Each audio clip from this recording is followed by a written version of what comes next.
Good morning, welcome, and thank you for joining us today for our 9th annual Veterans Day Luncheon, honoring our veterans.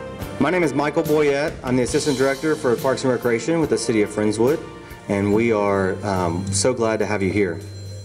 Today we gather to honor the men and women who have given the highest service any American can offer this country, and we honor the brave souls who fought for our freedom.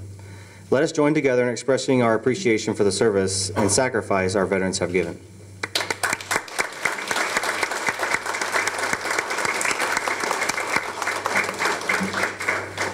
Now, if you will, please rise for the presentation of the colors by the Clearbrook Junior ROTC program, and remain standing for the Pledge of Allegiance and the playing of Reveille by Ricky Henderson.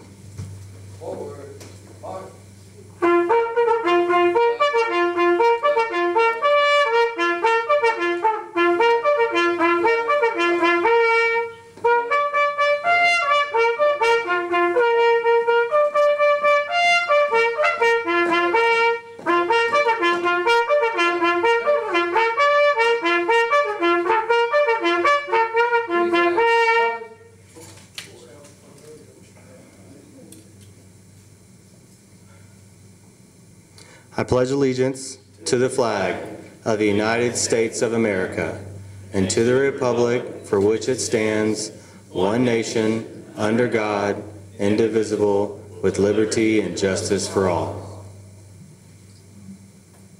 Now please join us in singing the national anthem.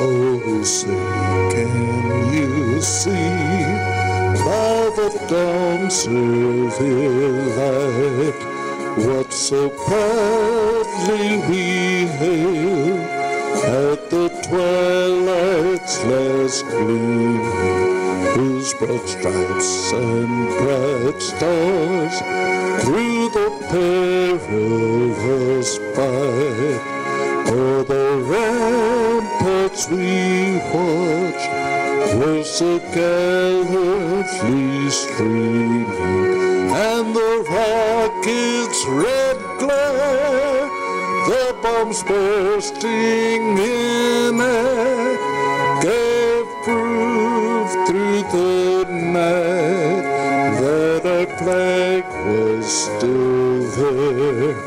Oh, say does that star-spangled banner yet wave o'er the land of the free and the home of the brave?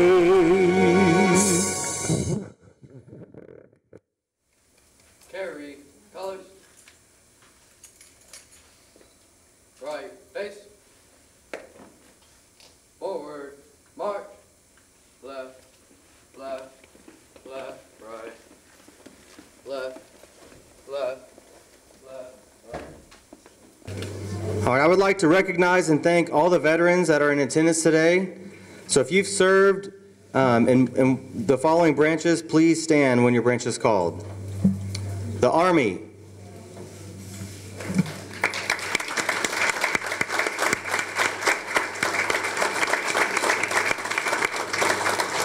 The Navy.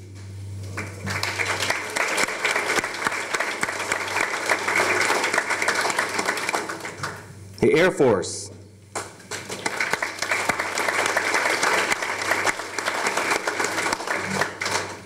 The Coast Guard.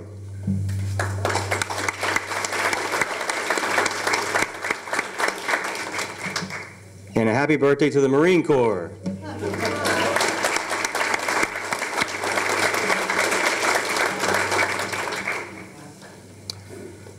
I would also like to recognize Friendswood Mayor Pro Tem John Scott,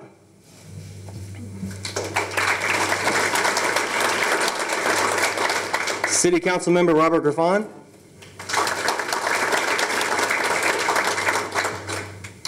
our City Manager Murad Kabiri, Assistant City Manager Stephen Rea, and our City Secretary, Melinda Welsh.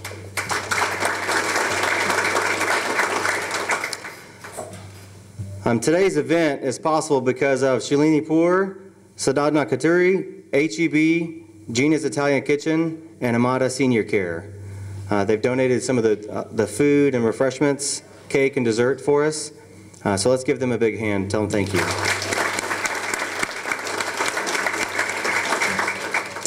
At this time, I would like to invite Mayor Pro Tem John Scott to come forward to say a few words. Thank you. I'd like to start by thanking you all for the opportunity to be here and join into this celebration of our veterans.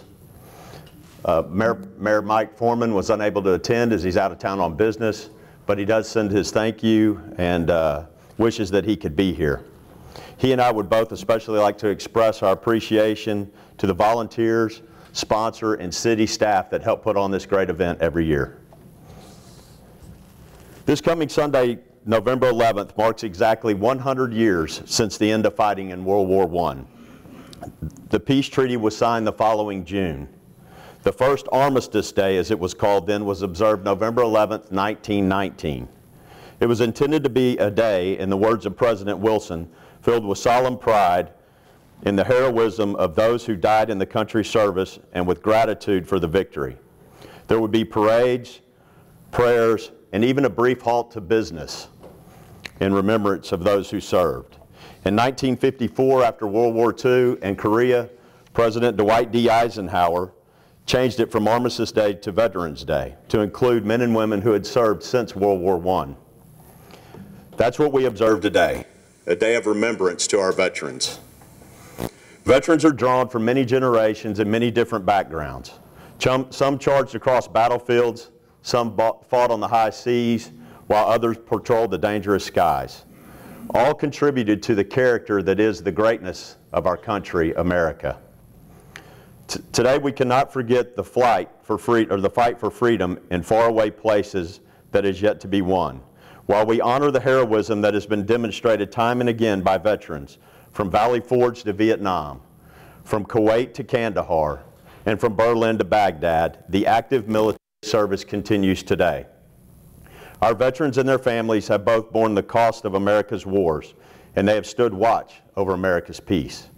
The sacrifice veterans and their families have made sometimes goes unnoticed by those who enjoy the securities that they provide. Americans sleep peacefully at night knowing that there are military men and women who know the risks and they accept them so that others will not have to. Woven into the fabric of Friendswood is a respect for those who serve and those who support those who serve. I am proud of all of them. It is important to me that on Veterans Day, Memorial Day, the 4th of July, and every other day, we make sure that our veterans and those who are currently serving know that we respect the sacrifices that they have made. On behalf of a grateful city, my thanks to those who have served and those who continue to serve. If you're a member of the military, past or present, or part of a military family, we are indebted to you. Would you stand or raise your hand so that we can thank you with our applause?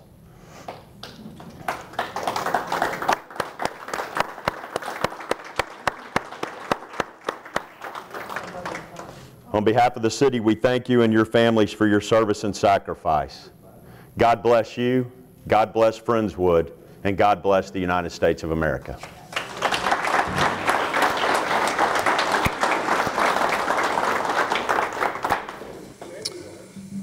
All right, thank you, Councilmember, Mayor Pro Tem, John Scott. I'd like to change things up just a little bit. If I could ask Councilmember Robert Griffon, if you'd like to say a few words. It's a great day to be American, isn't it? Well, ladies and gentlemen, I'm really honored to be here to speak with you all today, and I'm just wanted to welcome everyone here for this wonderful luncheon that we're having for our veterans.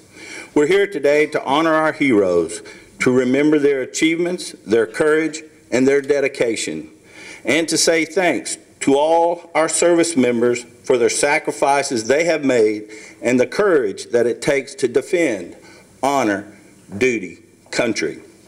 Thinking of the heroes who join us in this group today and those who are here only in spirit, a person can't help but feel awed by the enormity of what we encounter. We stand in the midst of patriots and the family and friends of those who have nobly served.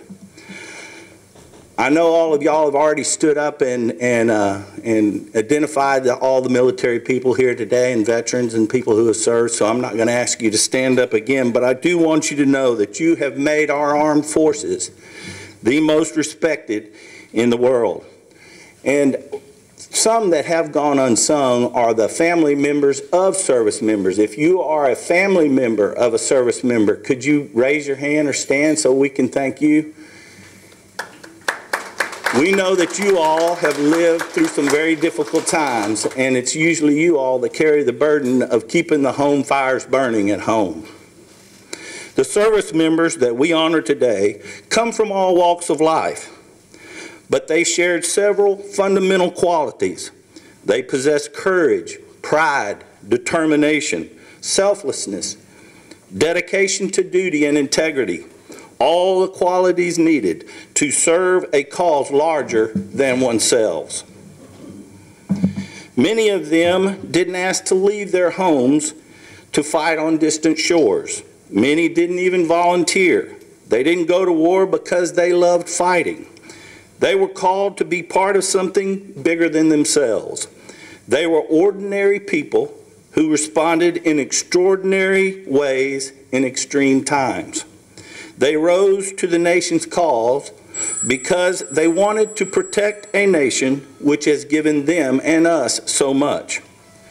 Since the first shots at Lexington and Concord were fired and our Revolutionary War began, American men and women have been answering the nation's call to duty. Millions of Americans have fought and died on battlefields here and abroad to defend our freedoms and our way of life. Today, our troops continue to make the ultimate sacrifices. And even as we lose troops, more Americans step forward and say, I am ready to serve. They follow in the footsteps of generations of fine Americans. Veterans Day, as John Scott mentioned, was formerly called Armistice Day, was originally designated as a day celebrating the end of World War I. The first war ended November 11th, 1918, and the legislation that created Veterans Day was, and I quote, dedicated to the cause of world peace, to be hereafter celebrated and known as Armistice Day.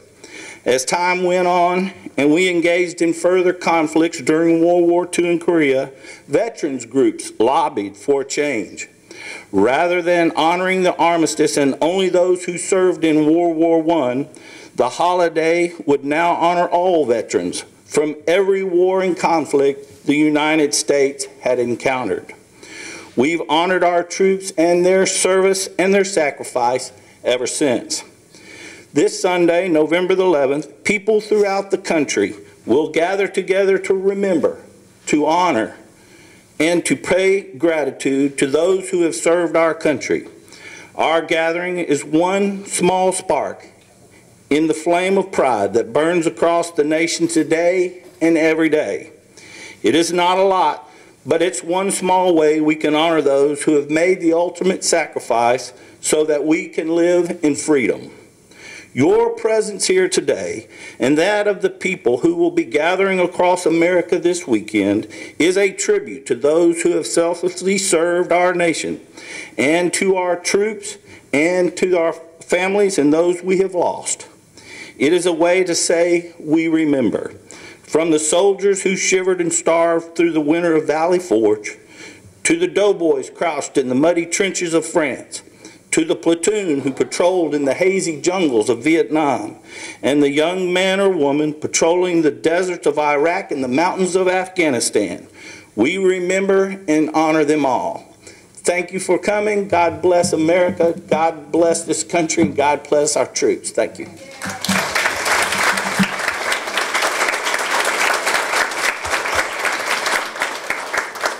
All right, thank you, Councilmember Griffon. I would also like to welcome and ask for our state representative, Dr. Greg Bonnen, to join us. He's going to say a few words as well.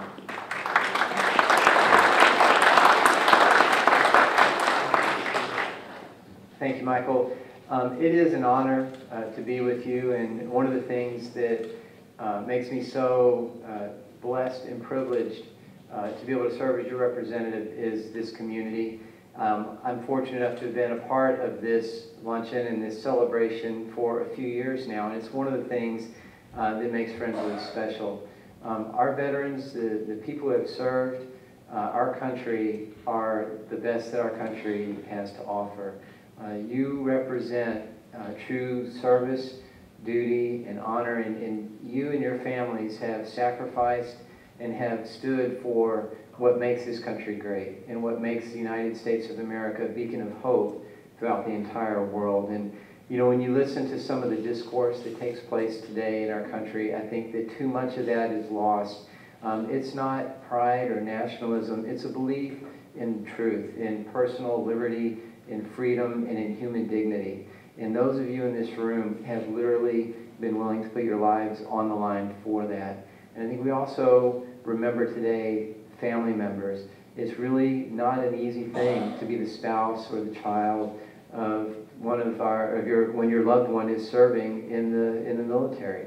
There are times of separation. There are times of anxiety and fear, not knowing what may happen. There are frequent moves. Really, the whole family is committed to service, and the whole family shares in that sacrifice. And today we remember that. You know, I believe that over 48 million people since 1776 have served in the United States military.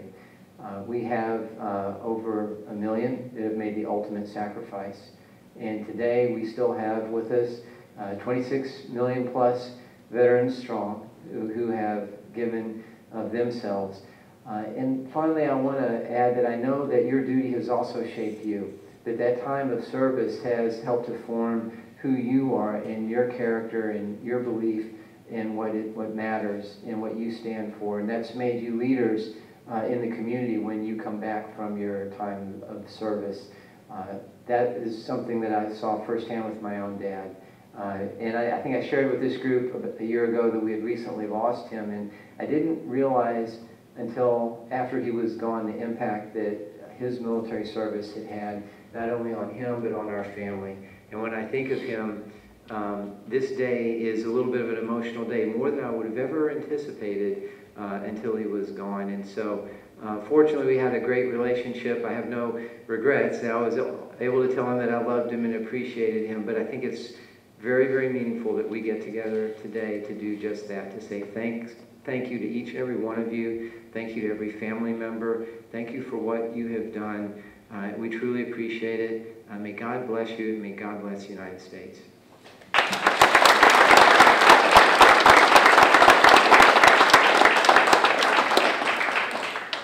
Okay, as we take time to remember those that have served and are serving our country, we'd like to recognize a few of our own veterans that attend our senior citizen program.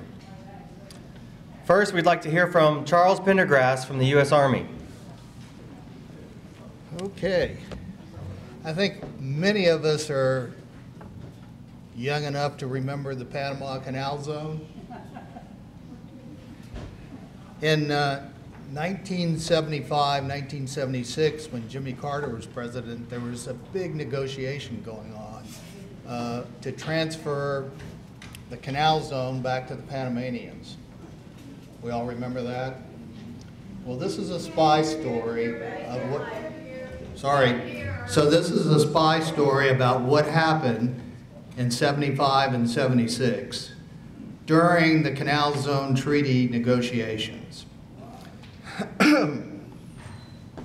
Okay, the Army at the time received a report from another government agency that there were 5 penetrations into the Army unit, a very sensitive Army unit in the Canal Zone.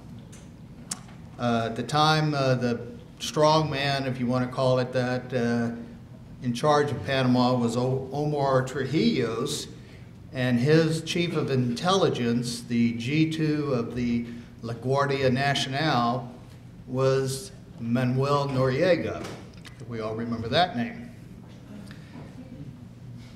So we have the Canal Zone Treaty negotiations going on, and it appeared that there was a serious leak of top secret information about the U.S. position and its negotiations going on there that was going to the Panamanians. The Attorney General at the time was Levy, and he gave the Army a very broad authority to surveil anyone, anywhere who might be connected to this operation, this espionage operation by the Panamanians, to determine if they were in fact involved. 4 of the 5 people that were subsequently identified were former service members. And the way this operation went is the first guy, because it was only like a year or 2-year tour, would recruit the next guy to replace him, and then he would recruit the next guy when he left, so that Noriega would have access to Army information, U.S. intelligence information, consistently as people rotated out. Well, the 5th guy, and I should also mention that one of the people that was recruited, one of the soldiers, was the nephew of a sitting U.S. senator. In any event, there was a lengthy investigation. 4 were identified. The 5th guy, who was then active in the unit, was finally identified when his photograph was somehow taken from Noriega's files and given through to the government source who eventually got it to the Army. There was a massive, I'd say massive, it took quite a bit of time to do this, so I'm compressing things for you. But when I got down there, I was just a lowly captain at the time when we were sent down to augment the 470th MI group that was primarily in charge of they were the legmen for the investigation. And what happened was there was a surveillance operation that was put inside the secure building that housed this electronics intelligence operation. And it was guarded with MPs. But this was 1976, so didn't have a lot of surveillance cameras back then. The top of the stairway going up to the secure area, there was a room that we placed an observation post in. There were 2 guys that would rotate in and out of there clandestinely at night, like at dark, 3:30 in the morning. And then at the bottom of the stairs, where the unit sergeant major had his quarters, an apprehension team was put in there. And as an aside, the room upstairs had a working toilet. The room downstairs didn't. So they had to put chemical toilets in a section that we would infiltrate into at about 3 in the morning, about every 72 hours. About all you could stand there because of the monotony. If you think surveillance is fun, it's 23 hours of absolute boredom interspersed with 10 to 15 minutes of heart-wrenching terror as you're moving around. But in this case, we're all stationary. But anyway, that's an aside. So the idea was, we knew they were taking documents out, or at least the main guy did, and he had some associates that were also suspects. They were going to put, which was then, in 1976, state-of-the-art, sharp-lifting little diodes in the binders of the classified documents, then at the top of the stairs in that one room, there was a detection machine that they had it rigged so that a light would come on if one of the diodes went by going down the stairs. The apprehension team would then burst out, guns drawn, and arrest them. Murphy's Law comes into play a little bit later. So,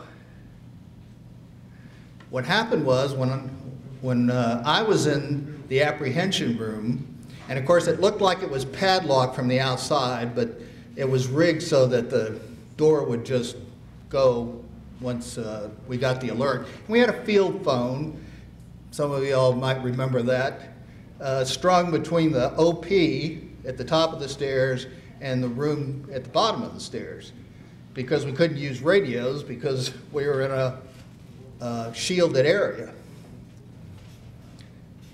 So about 36 hours into our shift, and it was late afternoon, we get the alert, and there had been numerous false alerts, or false positives as we called them, but we got an alert from the guys upstairs that something was going out. It set off the machine. So we burst out, guns drawn, to arrest a Xerox repairman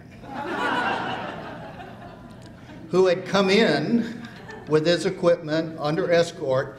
And I should say there were MPs in this building who stumbled upon the operation a couple of times, but they mysteriously went on emergency leave over to Albrook Air Force Base across the way, and they were all in the BOQ playing cards when I got there with the other MI guys, because we couldn't let them stay in there since they knew about the operation.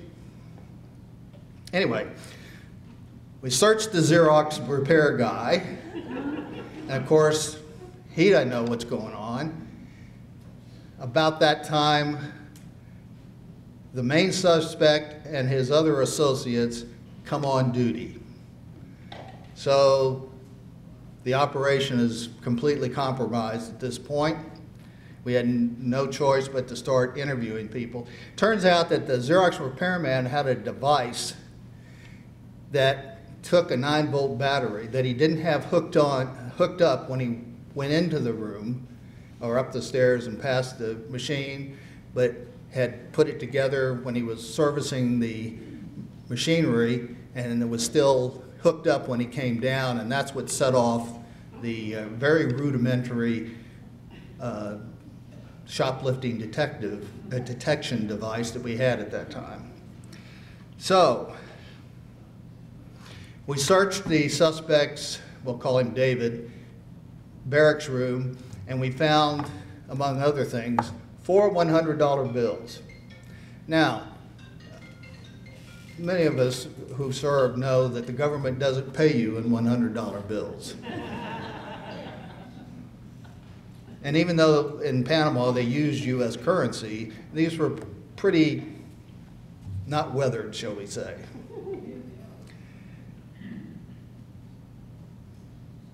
The information was so sensitive that the National Security Agency decided there's no way this guy can be taken to trial.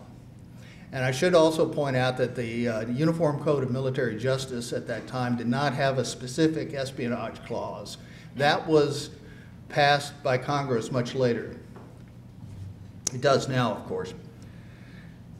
So the decision was, after we interviewed everybody, the ancillary people, and polygraphed them, and determined that David had told them that he was really smuggling precious jewels like diamonds out of Panama, although they didn't all buy that. That was their story, and they were eventually polygraphed and cleared. When I say cleared, determined that they weren't directly involved in the theft of classified information. So every government agency that had anything to do with intelligence finally signed off on a grant of immunity in order to testify. And the guy fessed up. We took him, we had to clear the secure area out because of all the, shall we say, his co-workers wanted a piece of him. We had to clear them out, take him through so he could identify everything that he had passed to the Panamanians. And on the one wall of the secure area was a map that had just about every sensitive location in South America. And that was one of the things that he had also given them. Okay. As I said, they were all debriefed, they were all polygraphed, and once they had wrung every little piece of information out of them they could, they were all eventually discharged in the interest of national security. And this operation stayed classified for the next 18 months until then Senator Joe Biden, now former Vice President Joe Biden, who was giving a talk at Stanford University in California, brought it up and gave out some details, many of which were not accurate. But in any event, there was an article in the Washington Post that had some of the details from the operation. Okay. Fast forward to 1989 when the U.S. invades Panama to take out Noriega. One of the installations that was captured was Noriega's intelligence headquarters. And this was 1989. Early 1990, I get a call from a good friend on the Intelligence and Security Command staff who was down at Fort Belvoir, Virginia, and I was up at in the Fort Meade, who said, "Hey, guess what I've got on my desk?" It was a box of classified documents from 1976 that Noriega had kept, and it was all the stuff that we had previously identified and made copies of for all the agencies involved that David had given the Panamanians back in 1976. So we got it all back. Of course, by that time it was overcome by events. So that's my Cold War spy story.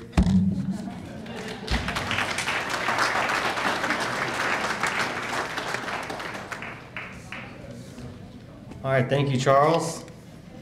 Now I'd like to welcome up Clifford Harris, who served in the U.S. Navy. Hi, my name is Clifford Harris. I'm just happy to be here and be part of this association. It's so great for me. The only thing that I really miss right now is I was married to my wife for 49 years and she died 18 years ago. And but I'm just so glad to be part of this organization and do. And I was in the United States Navy, and at 17, we were watching the news in Fort Worth, and this LCV went ashore in Korea and got blown out of the water. And the next day, it had 18 sailors that were killed, and one just happened to be a friend of mine that lived right behind me.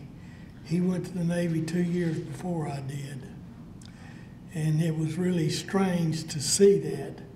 And at that time, I told my father, I said, what I want you to do is sign the papers for me to join the Naval Reserves at 17. So he said, okay. So he signed the papers so I could join the Navy. And then my first year, I went to San Diego for 8 weeks of training, and the next year, I went on a cruise in the Dominican Republic for eight months. And then I later got married, and I told my wife, I said, look, the thing about it is we can't have any children because when I go to the military, I don't want to leave you a home if we have some children. And what was really strange, there was 18 couples, we all got married the same month. And as time went by, they said, God, how come y'all hadn't had no kids yet? I said, well, we can't have any kids because I can't leave my wife at home taking care of kids while I'm going to the military. And so when I finally activated myself in the Navy, I thought I'd go back to San Diego and be transferred to the Pacific Ocean somewhere. But I was transferred to Norfolk, Virginia, and went to Naples, Italy. Our home port was 24 months over there. And I only got to see my wife for 3 days before I had to go to the Navy. So it was kind of sad. But what was so strange was after we got over to, my wife could have come back and stayed with me at the naval station in Naples, Italy, but we were never in home port, but maybe once every 3 or 4 months. So, and that wasn't a strange place for an American woman to live, because over there,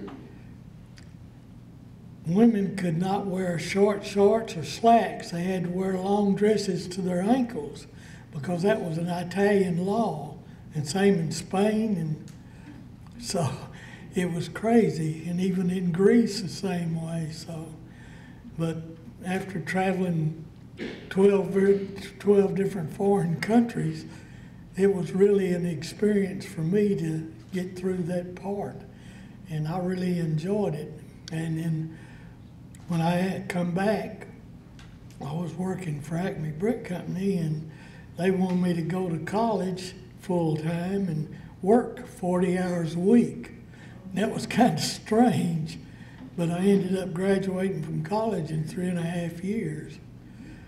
And we were married 9 years before we started our family, because what we wanted to do was save our money up for all this time. And while I was in the Navy for 2 years overseas, I only kept $50 of my money a month and sent the rest of it home to be saved. And so that's what we did. You know, we saved our money, and then we were married, like I said, 9 years before we had our first child, because when she said we start our family, I want to be able to quit work. And so that's what we did. So we had a great time together, but it was strange losing her 18 years ago. But that's part of life we have to learn with and be thankful that we could live that long. So, but it was, and then I wanted to go back to college and get my master's degree, but at the time, Acme Brick Company would not let me go back to college because I had to full inspections of 21 brick plants in 5 states.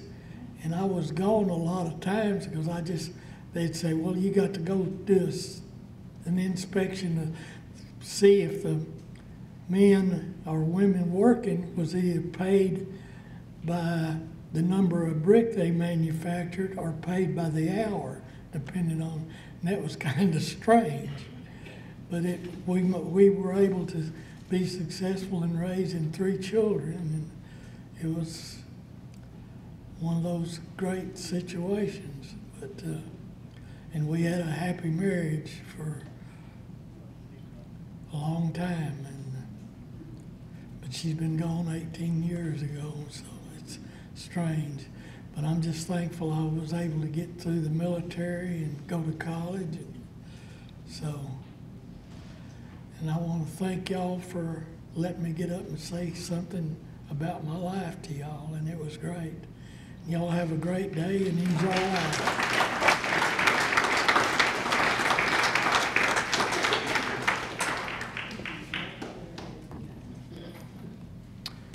All right, thank you, Clifford.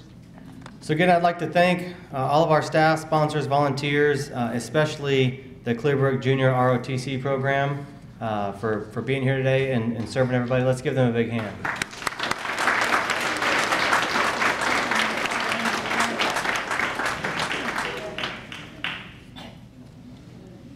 Before we close, we'll sing God Bless the USA, and we'll play taps as well.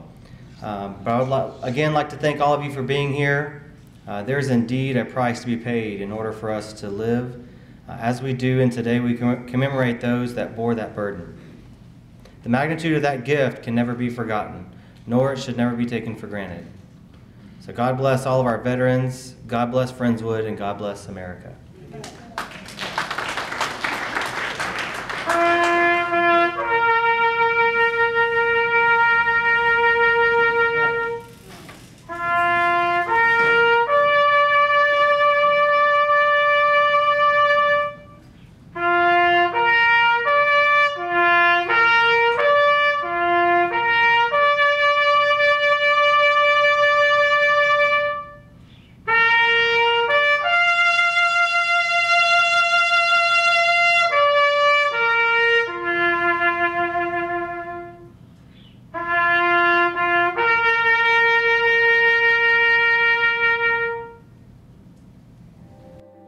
If tomorrow all the things were gone I'd worked for all my life, and I had to start again with just my children and my wife, I thank my lucky stars to be living here today, 'cause the flag still stands for freedom and they can't take that away.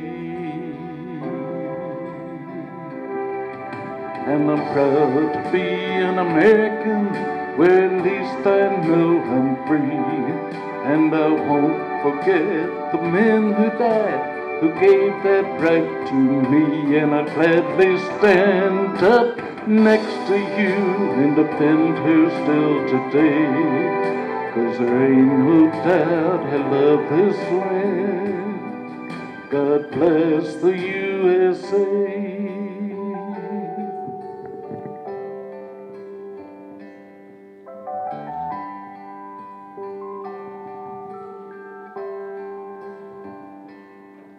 From the lakes of Minnesota to the hills of Tennessee, across the plains of Texas, from sea to shining sea, from Detroit down to Houston and New York to LA, there's pride in every American heart, and it's time we stand and say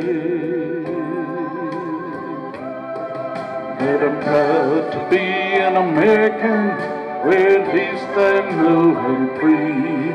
And I won't forget the men who died, who gave that right to me. And I'd gladly stand up next to you and defend her still today, 'cause there ain't no doubt I love this land. God bless the USA.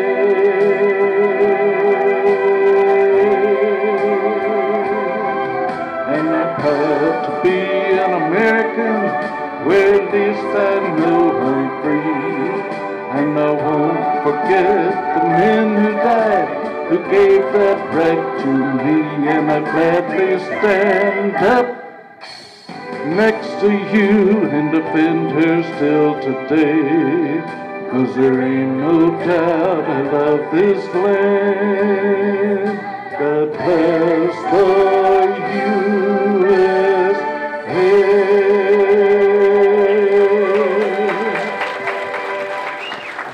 Thank you.